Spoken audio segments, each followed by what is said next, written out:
Cerita ieu teh dimimitian dengan memperlihatkan seorang wanita muda bernama Ica.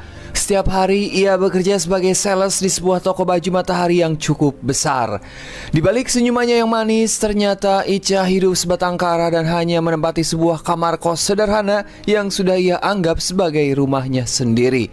Dan pemilik kosan tersebut bernama Ibu Adeng, di mana beliau orangnya baik hati dan selalu memperlakukan Ica seperti anak kandungnya sendiri. Ibu Adeng juga memiliki seorang putra bernama Abner yang sesekali membantu ibunya mengurus kos-kosan. Kemudian saat berada di tempat kerja, Ica memiliki dua sahabat dekatnya yang bernama Melai dan Indai. Ketiganya sering bercanda bersama sehingga suasana kerja terasa jauh lebih menyenangkan. Tak lama kemudian jam operasional pun akan segera dimulai. Seluruh karyawan langsung berkumpul untuk mengikuti briefing pagi agar pekerjaan mereka bisa berjalan lancar. Dan briefing hari itu dipimpin langsung oleh sang manajer bernama Galvez. Di ko na kailangan i-explain sa inyo. Yung mga cellphone nyo, iniwan nyo sa locker? Okay, customer is always right, ha? Welcome you to never cease to amaze. Whatever you need. Singkat cerita, saat sedang melayani pembeli, tiba-tiba Ica memperhatikan seorang wanita yang gerak-geriknya terlihat mencurigakan. Kemudian wanita itu masuk ke ruang ganti sambil membawa beberapa pakaian. Merasa ada yang tidak beres, Ica pun diam-diam mengawasinya. Dan beberapa saat kemudian, wanita itu pun keluar dari ruang ganti dengan perut yang buncit seolah-olah sedang hamil. Lantas Ica pun langsung menghentikan wanita itu dan memintanya untuk menjelaskan. Merasa dipermalukan di depan banyak orang, wanita itu malah membantah sambil memarahi Ica. Bahkan ia berpura-pura menjadi korban dan menuduh Ica telah menghina wanita hamil hingga keributan pun tak terhindarkan. Mendengar kegaduhan itu, Galvez segera datang untuk mencoba menenangkan keadaan. Tapi Ica bersikeras dan yakin bahwa wanita ini maling baju. Tanpa ragu, ia pun langsung menarik bagian perut wanita itu. Magnanakaw ka? Ako? Hindi mo ako! Paling ginagawa. Paki. Tumawag ang security. Yes sir, tumawag na po. Hindi na po kayo sa pwesto natin. Akibat keributan yang baru saja terjadi, si Galvez bukannya mengapresiasi karena Ica telah menggagalkan pencurian, namun ia malah menunggurnya dan mengatakan kalau tindakan tadi sebenarnya cukup beresiko karena bisa saja merusak nama baik toko apabila terjadi kesalahpahaman. Tetapi di balik sikap profesionalnya, ternyata Galvez sudah lama menyukai pada Ica. Ia pun mulai memanfaatkan situasi ini untuk menekan Ica. Bahkan Galvez mengancam akan melaporkan kejadian tadi kepada pemilik toko sehingga posisi Ica bisa saja dipecat. Mendengar hal itu, Ica pun mulai panik dan berusaha memohon agar masalah ini tidak diperbesar. Hindi na kayo, sumama na kayo sa akin. Hindi ko may bibili sa harap ng maraming tao. Mag-uusap tayo sa opisina ko mamaya. Setelah itu, Ica pun kembali melanjutkan pekerjaannya seperti biasa. Namun lagi-lagi masalah kembali muncul. Belum lama ia bekerja, Ica kembali berhadapan dengan pelanggan yang membuatnya merasa sadeksek alias kesal. Kali ini seorang pria paruh baya datang ingin membeli sepasang sepatu. Awalnya tidak ada yang aneh, tapi lama-kelamaan tatapan pria itu terus mengarah ke belahan gunung si Ica. Ia sengaja mencari-cari alasan agar bisa terus memperhatikan Ica dari dekat. Ica yang sadar bahwa ia sedang dilecehkan, ia pun hanya bisa menahan emosinya. Tentunya demi pekerjaannya dan berusaha bersikap profesional melayani pelanggan tersebut.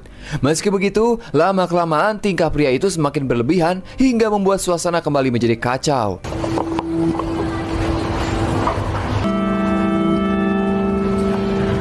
Bakit ka tumayo ka agad? Pang nasusukat ng maayos, di ba? Malaki ang size nito eh. Sir, size 12 po yan. Tignan niyo po. Tangina mo. Tupid ang sales lady ka. Customer ako! Customer! Tak lama, Galvez datang untuk menghentikan keributan. Karena sudah tahu bagaimana sifat Ica, lantas Galvez pun langsung meminta Melai mengambil alih dan melayani pria itu. Sementara Ica disuruh meninggalkan area penjualan. Beberapa saat setelah keadaan kembali tenang, Ica kembali dipanggil ke ruang manajer. Di sana, Galvez lagi-lagi memberikan ceramah panjang. Menurutnya, apapun yang terjadi, pelanggan tetap harus diperlakukan dengan baik. Karena bagi sebuah toko pembeli adalah segalanya. Ica sempat mencoba menjelaskan kalau dirinya hanya ingin membela diri dari pelecehan oleh pelanggan tadi. Namun si Galvez tak sedikit pun mau mendengarkan penjelasannya.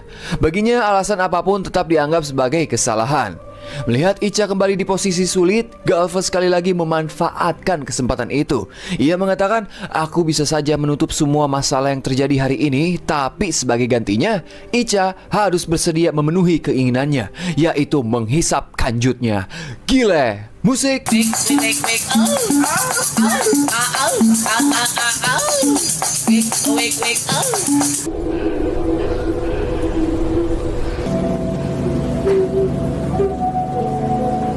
Singkat cerita, pada siang harinya datanglah seorang pria tampan ke toko Matahari tempat Ica bekerja. Dan pria itu bernama Dave, putra dari pemilik toko yang selama ini jarang terlihat datang. Sesampainya di sana, Dave langsung menemui sang ayah yang ternyata sudah menunggunya di ruang kerja. Dalam pertemuan itu, sang ayah mengatakan kalau kondisi kesehatannya semakin memburuk. Untuk sementara waktu, seluruh pengelolaan toko akan diserahkan kepada Dave. Mendengar keputusan itu, tentu saja Dave menerimanya dengan senang hati. Tak lama kemudian, Dave berkeliling toko untuk melihat aktivitas para karyawan. Saat bertemu Ica, ia memintanya untuk memilihkan beberapa pakaian yang cocok untuk dikenakan hari itu. Dan setelah mendapatkan beberapa pilihan, Dave mengajak Ica masuk ruang ganti dengan alasan ingin mencoba pakaian tersebut. Namun ternyata tujuan Dave bukan sekedar berganti baju, tapi bersilaturahmi kelamin. Halah musik deui wae.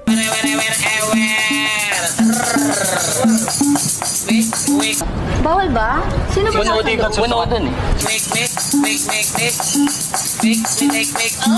Singkat cerita, malam pun poek terlihat Ica dijemput oleh kekasihnya yang bernama Roman, di mana pria itu bekerja sebagai seorang polisi. Karena sudah lama tidak bertemu, lantas Roman pun menyuruh Ica masuk ke dalam mobil. Saat berada di dalam, ternyata Roman berniat mengajak Ica untuk bersilaturahmi kelamin. Namun ajakan itu sama sekali tidak membuatnya bahagia. Ia terlihat tidak nyaman dan beberapa kali mencoba menolak. Alasan ia menolak bukan tanpa sebab, karena Roman sudah memiliki seorang istri. Meski begitu, ia tetap memaksa Ica untuk menemaninya.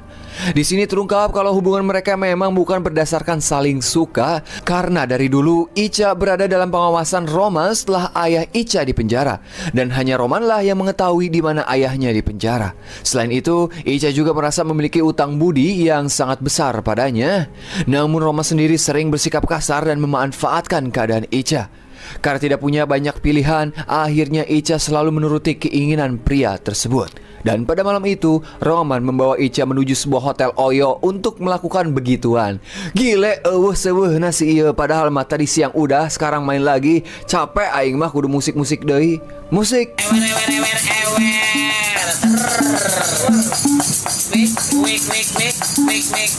Keesokan pagi saat Ica baru saja pulang ke rumah dan diantar oleh Roman, di sini ibu ada yang langsung menegurnya agar Ica tidak sering pulang sampai pagi.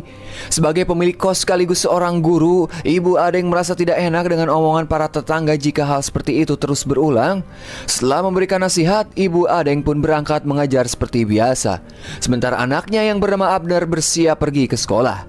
Namun di tengah perjalanan ia mendapat kabar kalau guru mereka tidak masuk. Ya, pada akhirnya Abner memutuskan untuk kembali ke rumah. Namun sesampainya di rumah, Abner mencoba mengintip Ica yang sedang tertidur dan hanya menggunakan tank top serta cangcut. Tak berselang lama, HP Ica berdering dan yang menelpon ternyata Roman. Di sini Roman menyuruh Ica untuk segera berkemas karena ada sesuatu yang harus mereka urus di luar. Beres teleponan, Ica pun pergi ke kamar mandi. Namun saat membuka pintu, ternyata di dalamnya ada si Abner yang sedang mengocok rudal irannya. Maka dari itu, Ica yang merupakan wanita baik hati, ia pun mau mengajarinya bagaimana mengocok yang benar. Namun sayang, saat mereka asik-asik bermain badminton, tiba-tiba ibu ada yang datang ke rumah. Singkat cerita, keesokan harinya terlihat Ica sudah siap mengemasi barangnya dan mulai berpamitan kepada Ibu Adeng. Di sini Ica mengatakan bahwa hari ini aku harus berangkat lebih awal karena mendapat panggilan dari atasannya. Dengan perasaan berat, Ica pun meninggalkan rumah yang selama ini sudah ia anggap sebagai rumahnya sendiri. Sementara di tempat lain terlihat Inday menemui Galvez untuk membicarakan soal gajinya. Ia berharap bisa mendapatkan kenaikan karena kondisi keuangannya sedang sulit. Inday juga meminta maaf karena belum mampu melunasi hutang kepada Galvez. Namun bukannya memberikan keringanan, si Galvez malah memanfaatkan keadaan Inday dan ia meminta Inday untuk menuruti nafsu bejatnya. Hitung-hitung sebagai pengganti pembayaran hutang. Yah, dengan terpaksa Inday pun menuruti keinginan Galvez. Ajik, musik lagi.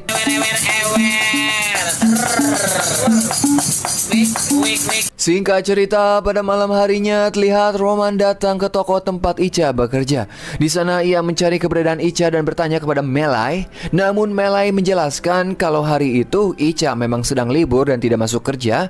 Namun Roman sama sekali tidak percaya. Lantas ia pun menemui Galvez untuk meminta penjelasan. Namun karena Galvez memberikan jawaban yang berbelit-belit, membuat emosi Roman memuncak. Tanpa banyak omon-omon, ia pun langsung menghajar si Galvez.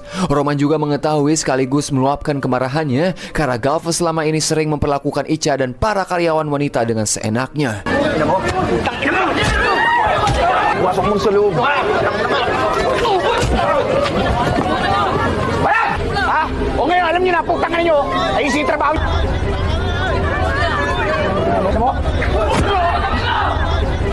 Di tengah kekacauan itu, tanpa disadari Icha diam-diam menyelinap masuk ke dalam toko melalui area parkiran. Seolah-olah Icha sudah menyiapkan semuanya dengan sangat matang. Setelah berhasil masuk, Icha pun langsung menuju ruang panel listrik dan sengaja memicu konsleting. Hingga api pun mulai menjalar ke seluruh bangunan. Saat semua orang panik berusaha menyelamatkan diri, Icha memanfaatkan kesempatan tersebut untuk menuju ruang penyimpanan brankas. Di sana, ia mengambil seluruh uang serta dokumen penting sebelum akhirnya meninggalkan toko yang kini mulai terbakar.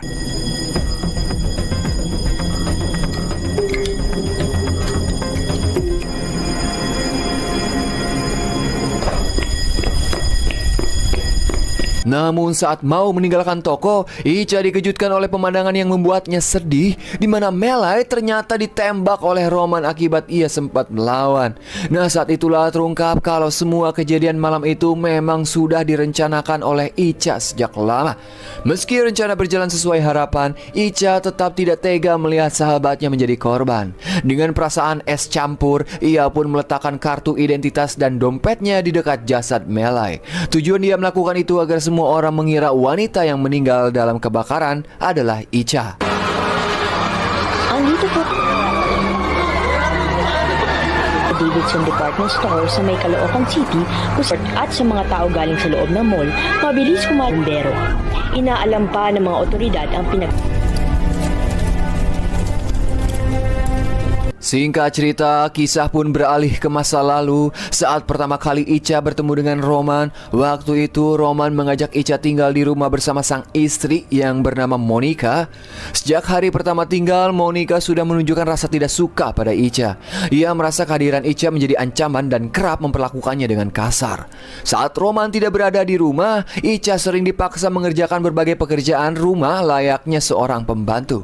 Namun seiring berjalannya waktu, keadaan pun malah semakin buruk. Saat di rumah cuma ada Icha dan Roman, si Roman malah sering memanfaatkan situasi untuk menikmati tubuh Icha. Bahkan ia mengancam Icha kalau ayahnya akan dibunuh di penjara jika tidak mau menurutinya. Walaupun sempat menolak, Roman terus memaksanya hingga ia pun mulai memperkaos Icha. Kasi palagi niyang sinusumbat na Kemudian pada suatu hari akhirnya Monica memergoki mereka yang sedang mantap-mantap di kamar mandi. Dan saat itu juga Monica pun langsung mengusir Icha dari rumah. Sejak kejadian tersebut, Icha tidak lagi memiliki tempat untuk pulang. Ia terpaksa hidup di jalanan karena tidak mempunyai keluarga yang bisa dimintai bantuan. Beberapa waktu kemudian, akhirnya Roman menemukan Icha yang sedang duduk di pinggir jalan. Dan kali ini, ia membawa Icha ke sebuah tempat perlindungan khusus yang digunakan untuk melindungi para saksi dan korban kejahatan yang sedang berada dalam bahaya.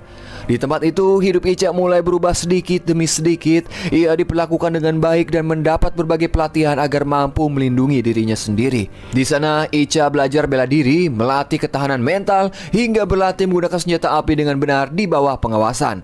Dan semua pengalaman itu membuat Icha menjadi pribadi yang jauh lebih kuat.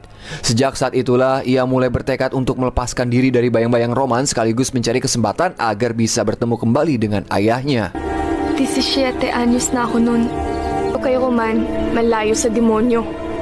At rin siyang asset ng pulis na tagabantay sa safe house. Niya ako maging matatag, matapang at magharap ko. Na isang araw, makakatakas din ako sa Di sisi lain, saat Dave sedang menghabiskan waktunya di sebuah tempat perjudian, di sini keberuntungan sedang berpihak padanya. Dalam waktu singkat, ia berhasil memenangkan uang dalam jumlah besar. Merasa hasilnya sudah cukup, Dave memutuskan untuk berhenti dan meninggalkan tempat itu. Sayangnya, kemenangan tersebut membuat para lawannya tidak terima. Bahkan mereka langsung mengejar Dave dengan niat membunuhnya. Di tengah pelariannya, secara tak sengaja Dave bertemu dengan Icha. Lantas Icha pun langsung menolongnya hingga akhirnya mereka berhasil selamat. Sejak saat itu, Dave merasa berutang budi pada Icha, dan sebagai tanda terima kasih, ia menawarkan pekerjaan kepada Icha di toko milik keluarganya. Nah, jadi inilah yang membuat Icha bekerja di toko tersebut selama kurang lebih 3 tahun.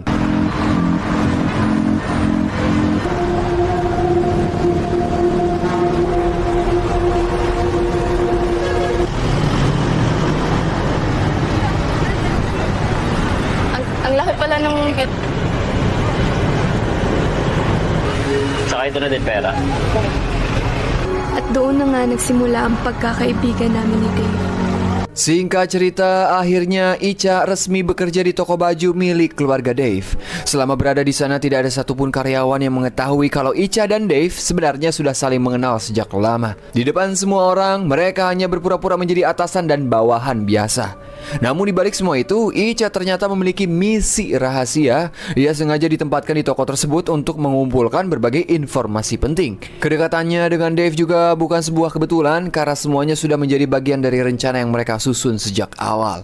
Kini semua kejadian yang sebelumnya terasa acak mulai terjawab.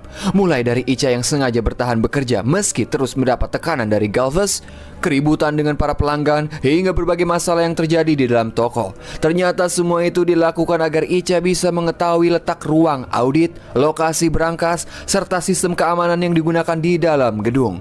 Bahkan kebakaran besar yang menghancurkan gedung itu pun sudah direncanakan oleh Dave. Jadi selama ini dalang dibalik semua kekacauan bukanlah orang lain, melainkan Dave sendiri. Tujuannya sederhana, ia ingin mengklaim uang asuransi dalam jumlah besar agar bisnis keluarganya bisa terhindar dari kebangkrutan. Negosyante. At para maisalba ang mga files ng audit. Ito kasi ang malupit bago masunog ang department store. Nakalatay lang sales lady. Pero kailangan kong hindi nila alam. Style ko lang yun. Kaya kailangan niya ako para hindi halata. Kilala niyo po ba ang ID at pitaka nito? Pwede pong paki-identify. Mrs. Makatangay. Nakita kasi ang bangkay. Setelah seluruh rencana mereka berhasil, Dave dan Icha memilih bersembunyi di sebuah tempat yang jauh dari keramaian.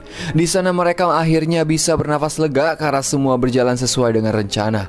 Meski berhasil mendapatkan apa yang mereka inginkan, mereka sadar kebersamaan itu tidak bisa berlangsung lama. Demi menjaga rahasia mereka tetap aman, Dave dan Icha sepakat untuk berpisah dan tidak lagi saling menghubungi agar tidak menimbulkan kecurigaan. Sebelum berpisah, Dave menyerahkan sejumlah uang kepada Icha sebagai bagian dari kesepakatan mereka.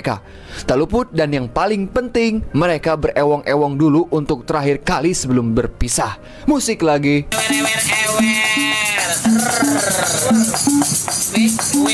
Kemudian cerita pun kembali ke masa lalu. Ternyata saat itu kehidupan Icha sudah dipenuhi tragedi sejak masih kecil. Ibunya diketahui berselingkuh dengan seorang pria yang berprofesi sebagai pembunuh bayaran. Setelah pria itu menjalankan aksinya, Icha dan sang ibu kerap dipaksa membantu menghilangkan jejak. Hingga pada suatu malam pria tersebut menunjukkan niat jahatnya, di mana ia berniat memperkaos Icha. Tetapi di saat bersamaan, ayah Icha datang tepat waktu untuk melindungi putrinya. Hingga adegan pergulatan pun tak terhindarkan. Di tengah pertarungan itu, sebuah insiden tragis terjadi. Secara tak sengaja, pria itu malah menembak ibu Icha hingga tewas. Melihat ibunya tewas di depan mata, Icha pun langsung mengambil pisau dan menusuk pria itu dari belakang hingga benar-benar tewas.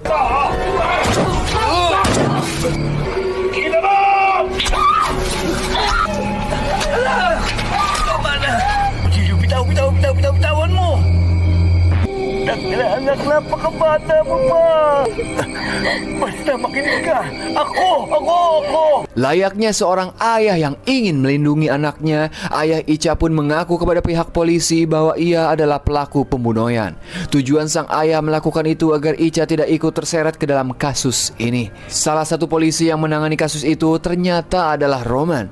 Mengetahui Ica kini hidup sebatang kara tanpa orang tua, Roman berpura-pura menunjukkan rasa kasihan. Namun di balik semua itu, Roman malah memanfaatkan keadaan Ica demi hasrat jahatnya yang sebelumnya sudah diceritakan. Cerita kemudian kembali ke masa sekarang. Saat Ica berada di dalam bus, Ica menghubungi Roman dan mengatakan kalau dirinya sedang pergi menuju penjara tempat ayahnya ditahan. Ica juga menegaskan bahwa semua urusan dan utang budinya kepada Roman sudah dianggap selesai. Singkat cerita, sesampainya di penjara, Ica segera menemui petugas dan menanyakan keberadaan sang ayah. Namun jawabannya yang diterima justru menghancurkan harapannya. Petugas memberitahu kalau ayahnya telah meninggal beberapa waktu yang lalu.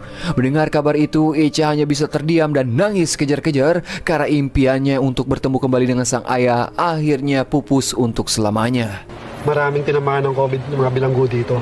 May kagad ang mukhang kayo niya kasi maigpit talaga nun. Miss, ano pangalan mo?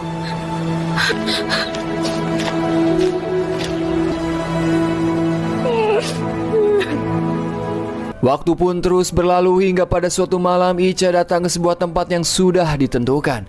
Di sana dua orang pria telah menunggunya sambil membawa satu kantong mayat. Saat menutupnya dibuka, ternyata mayat itu adalah Roman. Terungkaplah kalau Ica memang sengaja menyuruh orang lain untuk menghabisi Roman. Semua itu menjadi akhir dari dendam panjang yang selama bertahun-tahun ia pendam atas semua penderitaan yang pernah dialaminya. Kini orang yang selama ini menghancurkan hidupnya akhirnya menerima balasan yang setimpal.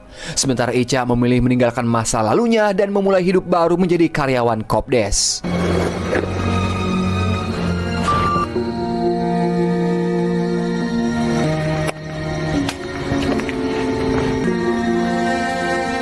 Ako nakakamada. Dan film pun anggesan.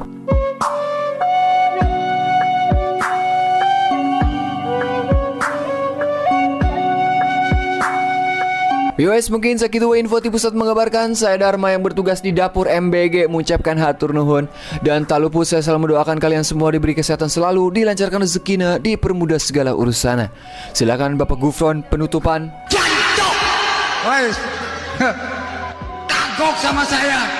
Unik disebut sesat, dilawan sama saya sekarang. Tapi membutuhkan unik. Betul atau tidak? Goblok.